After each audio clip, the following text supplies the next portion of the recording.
বৈষম্য বিরোধী এত বড় আন্দোলন হয়ে গেল, অথচ এদেশে দায় টুপি ও হিজাবের কারণে বৈষম্য এখনো আছে। এটা নিয়ে একটু কথা বলুন প্লিজ।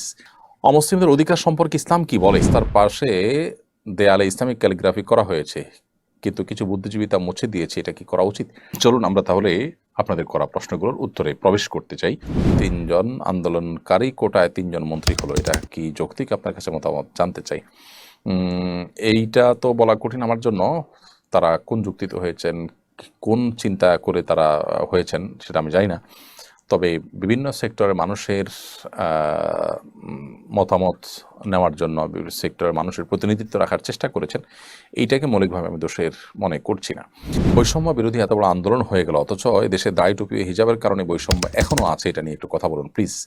খুবই গুরুত্বপূর্ণ একটি বিষয় বলেছেন। এদেশে বহু বৈষম্য আছে, এর মধ্যে থেকে একটা বড় বৈষম্য হলো ধার্মিকদের প্রতি, ধর্মের প্রতি বৈষম্য, সংখ্যাগরিষ্ঠ মানুষের প্রতি বৈষম্য। আমরা জানি দায় টুপি এবং হিজাবের কারণে বহু শিক্ষা প্রতিষ্ঠানে বহু মানুষ নিগ্রহের শিকার হয়। এটা স্পষ্টত বৈষম্য। নিশ্চয়ই দায় নিয়ে, টুপি নিয়ে কিছু মানুষ সংবাদ পাঠ করতে চায়, কোনো মিডিয়াকে তাকে সেটা করতে দিবে? যদি না দিয়ে দেয় তাহলে এটা তার প্রতি বৈষম্য হলো। তার চয়েসকে আমরা বলি যে যার যার চয়েসে সে চলবে, তাহলে এখানে কি চয়েস অনুযায়ী চলতে পারলো? তো এ ধরনের বৈষম্য অনেক আছে। ওলামা একরাম এদেশের বেশিরভাগ মানুষের প্রতিনিধিত্ব করে, বা বেশিরভাগ মানুষের সাথে তাদের জনসংযোগ রয়েছে, জনসম্পৃক্ততা রয়েছে। আমরা দেখি বিভিন্ন সময় যখন দেশের ক্রান্তিকাল হয়, তখন বিভিন্ন মানুষের অপিনিয়ন নেওয়া হয়, টেলিভিশনগুলো বিভিন্ন টক শো করে, সেখানে অনেক মানুষকে ডাকা হয়, কিন্তু ওলামা একরামকে সাধারণত ডাকা হয় না। ডাকলেও আলেমদেরকে কোণঠাসা করবার জন্য, 2-3 জন তাদের বিরুদ্ধে লেগে তাদেরকে নাজেহাল করবার জন্য কখনো কখনো ডাকতে দেখা যায়। সচরাচর ওলামা একরামের প্রতি ইতিবাচকভাবে পজিটিভ দৃষ্টিভঙ্গিতে তাদেরকে ডাকা হয় না। এটা একটা বৈষম্য। আপনি দেখবেন যে ওলামা একরাম বাজেটের সময় সাধারণ মানুষের মন্তব্য নেওয়া হয়। অনেক সময় অনেক টেলিভিশন চ্যানেল দেখা যায় যে রিকশাওয়ালাদের, খেটে খাওয়া মানুষদেরও ভাবনা নেওয়া হয় যে সাধারণ মানুষের বাজেট ভাবনা কি, কিন্তু আলেমদের বাজেট ভাবনা কি, এটা কি কখন নিতে আপনি দেখেছেন? নিশ্চয়ই দেখেননি।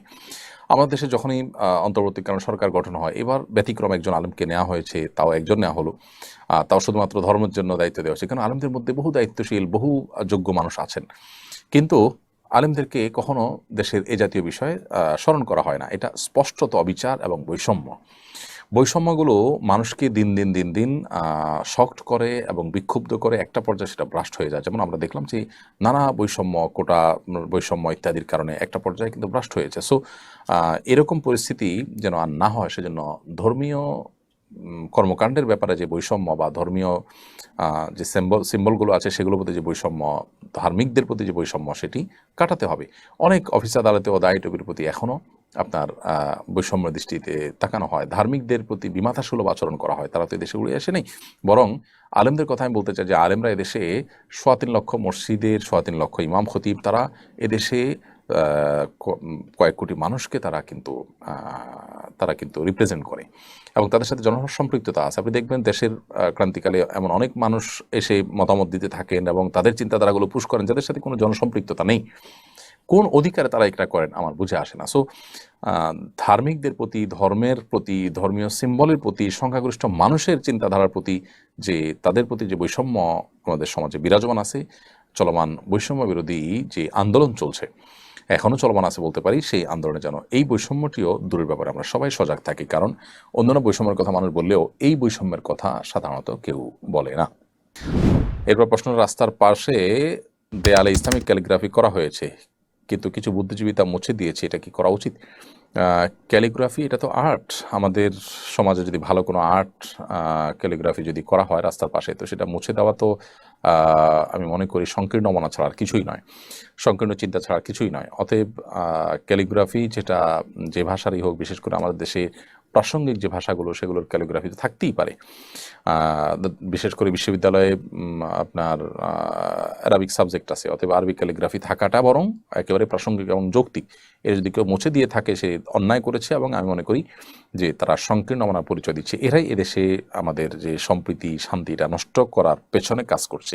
এই মানুষগুলোকে চিহ্নিত করা দরকার এবং এদের এই অপকর্মগুলোকে তুলে আনা দরকার। আজকে যে আন্দোলন হলো, মানুষ যে অতিষ্ঠ হয়ে মানুষের মধ্যে যে বিপ্লব তৈরি হলো, সেটার মতো পরিস্থিতি যেন আর না হয়, সেজন্যই এগুলোকে শক্ত হাতে আমাদের দমন করা দরকার এবং এই সমস্ত অনাচার বন্ধ করা দরকার।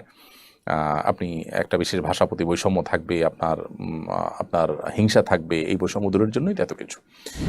অমুসলিমদের অধিকার সম্পর্কে ইসলাম কি বলে? ধর্মাবলম্বীদের জান, মাল, জীবন এবং তাদের সম্পদ, সম্ভ্রম এগুলো সংরক্ষণ করতে হবে মুসলমানদের। বিশেষ করে মুসলমানদের সাথে অন্য ধর্মাবলম্বীদের যখন সহাবস্থান থাকে, তারা যখন একই দেশের নাগরিক হন, তখন বা অন্য দেশ থেকে এসেছেন, তারা ভিসা নিয়ে এসেছেন এই দেশে, তখন তাদের জানমাল নিরাপত্তা দেওয়া মুসলমানদের কর্তব্যের মধ্যে পড়ে।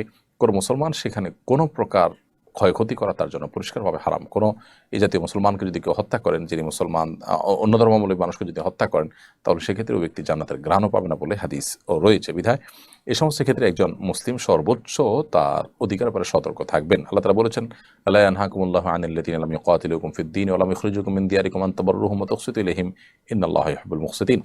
যে সমস্ত অন্য ধর্মাবলম্বীরা তোমাদের প্রতি কোনো অবিচার করে নাই, জুলুম করে নাই, তোমাদেরকে তোমাদের ঘরবাড়ি থেকে বের করে দেয় নাই, তাদের প্রতি তোমরা সদাচরণ করতে আল্লাহ কিন্তু বাধা দেন না, বরং আল্লাহ ন্যায়নিষ্ঠ আচরণকারীকে ভালোবাসেন। এখান থেকে বোঝা গেল যে তাদের প্রতি আমাদের কেমন আচরণ করতে হবে। প্রিয় দর্শক, সময় হয়েছে আমাদের বিদায় নেওয়ার। আশা করছি যে এই কথাগুলো আমরা বলেছি, আল্লাহ তাআলা আমাদেরকে সেগুলোর আমল করার তৌফিক দান করবেন। আমরা সবাই সেই চেষ্টা করবো ইনশাআল্লাহ বিইذনিল্লাহ। জাযাকুমুল্লাহ খাইর। আসসালামু আলাইকুম ওয়া রাহমাতুল্লাহি ওয়া বারাকাতুহু।